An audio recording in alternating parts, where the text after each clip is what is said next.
u mendoj që duke pasur parasysh sistemin zgjedhor që Kosova ka, dhe duke patur parasysh fakti që në bazë të dhënave, patjetër jo zyrtare, por bazuar në të dhënat e individëve, organizatave që kanë ndjekur procesin zgjedhor në Kosovë, të paktën rreth 150.000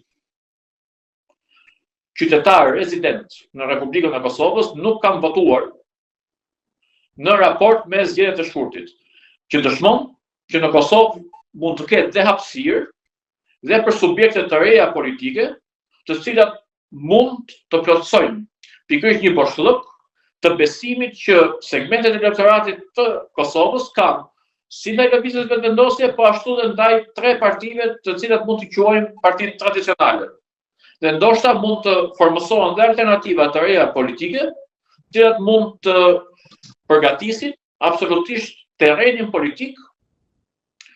për një realitet politik ndoshta ndryshe në 4 vitet e ardhshme dhe për absolutisht për ndërtuar dhe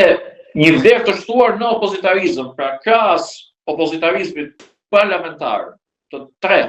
grupimeve politike që do të jenë në parlament, përballë lëvizjeve vetëvendosje, mundet që lëvizjet e reja me një moral konsoliduar, të paparagjykuara, drejt apo jo drejt, për shkak të shkuarës politike, mundet që të përbëjnë absolutisht një rikthim dhe rizgjim të interesit të segmenteve të popullsisë dhe qytetarisë kosovare tek politika në tërësi dhe njëkohësisht dhe rritjet sensibilitetit publik dhe ndaj absolutisht të qeverisjes, e cila unë mendoj që do të jetë në rrjedhën e rutinën politike të 4 viteve, patjetër më e konsumuar. Por për ta nisur mandatin e tretë Kurti në raport me ndërkombëtarët, mendoni që do mjaftoj Konjufsa si ministër i jashtëm apo si mund të rinisen raportet me Shtetet e Bashkuara? Se Bashkimi Evropian, hoqi sanksionet, edhe një fillim i mirë në këtë mandat të tretë, por me Shtetet e Bashkuara çfarë ndodh? Mendoj që nëse do të ekzistonte përgjegjësia e dur politike qeverisëse nga ana e lëvizjes vetëvendosje, patjetër që mendoj që Ministria e Jashtme dhe politika e jashtme në tërësi duhet rikonceptuar me një model dhe një dimension të ri, me një ritëm të ri, një ritëm i cili ka qenë absolutisht as pak i volitshëm gjatë periudhës 4 viteve të shkuara, dhe mendoj që pozicioni i ministrit të jashtëm duhet të ishte një pozicion ekzekutiv, por që duhet të kalonte politikën dhe duhet të kalonte absolutisht emrat e përveçur dhe figurat e lëvizjes vetëvendosje. Mund të ishte një personalitet i spikatur politiko-diplomatik dhe duhet parë absolutisht si jashtë vetëvendosjes. Mund të ishte dhe jashtë vetëvendosjes, mund të ishte absolutisht dhe ndoshta një figurë publike. Ju po bëni këtë analizë, ndoshta po e bëni duke pasur në mendje një emër. Më shumë se sa një. Po, mund të jetë një. Jo, mos kalojmë në emrat përveçur, le të merremi me identitetet, janë shpesh më të shëndetshme se sa emrat e përveçur. Vështirë që të gjesh figura të pa anatemuara. Krijojnë keq kuptimin dhe përcjellin ndonjëherë atë ndjesinë e sponsorizimit të emrave të caktuar, apo përcjelljes mesazheve të caktuara. Por identiteti ka më rëndësi në pozicione të tilla si ministri i jashtëm, absolutisht që identiteti dhe ndërtimi i disa kritereve profesionale dhe individuale të figurave të caktuara shtetërore, mendoj se të i kalon dhe duhet të i kaloj absolutisht ambicien politike të një apo dikujt tjetër në një grupim politik, sepse janë pozicione shumë të rëndësishme dhe në shtetet konsoliduara, për tepër në një shtet të ri si Kosova, që ka ende shumë rrugtim, ka sfida, ku sfida absolutisht kryesore është rigjallërimi dhe rikthimi i dialogut strategjik me Shtetet e Bashkuara, absolutisht rinxjerrja në pa dhe nxjerrja nga sirtarët e aplikimit të Kosovës për Bashkimin Evropian, shtyria përpara e procesit antarësimit të Kosovës në Këshillin e Evropës është shumë i rëndësishëm politikisht si hap, duke pasur parasysh investimin e jashtëzakonshëm të Serbisë për pengimin e këtij antarësimi, dhe nga ana tjetër mos ta harrojmë faktin të ringjalljes institucionale dhe politike të procesit të njojeve, ku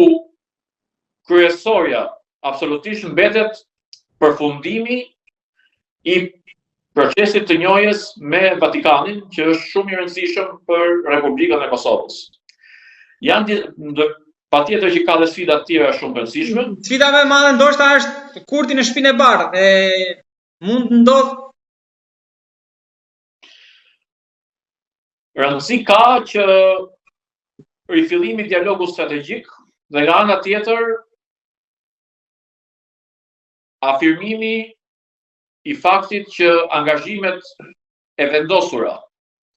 nga ana e Shtetet Bashkuara të Amerikës të shndërruara tashmë dhe në pika zyrtare në strategjinë e miratuar nga ana e Shtetet Bashkuara të Amerikës si detyra të cilat duhen përmbushur nga Republika e Kosovës, mendoj që janë shërbimi më i mirë shtetëror dhe patriotik që qeveria e re që do të marrë detyrë do t'i bënte Kosovës, por absolutisht do të ishte edhe në përputhje me vullnetin e aleatëve më të rëndësishëm që kanë garantuar dhe garantojnë absolutisht sigurinë nga njëra anë, por në të njëjtën kohë edhe rrugtimin politik ndërkombëtar të Kosovës në tërësi si entitet shtetëror, për Shtetet Bashkuara të Amerikës. Zoti Gjinali, dhe diçka të fundit kam për momentin në hapësirën shqiptare, kush i ka kotat më mirë, kush është më lart, Rama apo Kurti? Janë operojnë në dy realitete të ndryshme. Rrugtimi i tyre politik është i ndryshëm. Janë dy individualitetet të ndryshme. Patjetër që si secili individualitet ka pikat e takimit, është njëjtë si dhe elementet që i dallojnë nga njëri tjetri. Të dy mbeten dy politikanë të cilët kërkojnë të tejkalojnë kufit politik të hapësirave që udhëheqin, dhe patjetër që gjatë këtyre viteve kemi qenë dëshmitar të shpërfaqjes së rivalitetit mes tyre në skenat politike përkatëse të hapësirës shqiptare, si në Maqedoninë e Veriut, në Preshevë, apo dhe në Malin e Zi gjithashtu. Zoti Rama në fakt ka patur pozita antagoniste me secilin prej kryeministrave të Republikës Kosovës, përfshirë dhe me presidentin Saçi për sa i takon çështjes Ballkanit hapur, nga njëra anë. Nga ana tjetër, patjetër që për sa i takon marrëdhënies me zotin Kurti, ka qenë një marrëdhënie me ulje ngritjet e veta, që ka njohur patjetër ulje gjatë gjithë kësaj periudhe. Kjo dëshmohet dhe nga fakti që dhe mbledhjes simbolike të qeverive për vitin 2022 nuk datojnë për atij viti dhe nuk ka patur më. Të paktën unë nuk kujtoj të ketë patur mbledhje mas vitit 2022 në dijenin time. Dhe mendoj që ishte edhe kuvendi i përbashkët, pastaj problemet e sanksioneve të Kosovës, viti zgjedhor ky që sapo po mbyllet.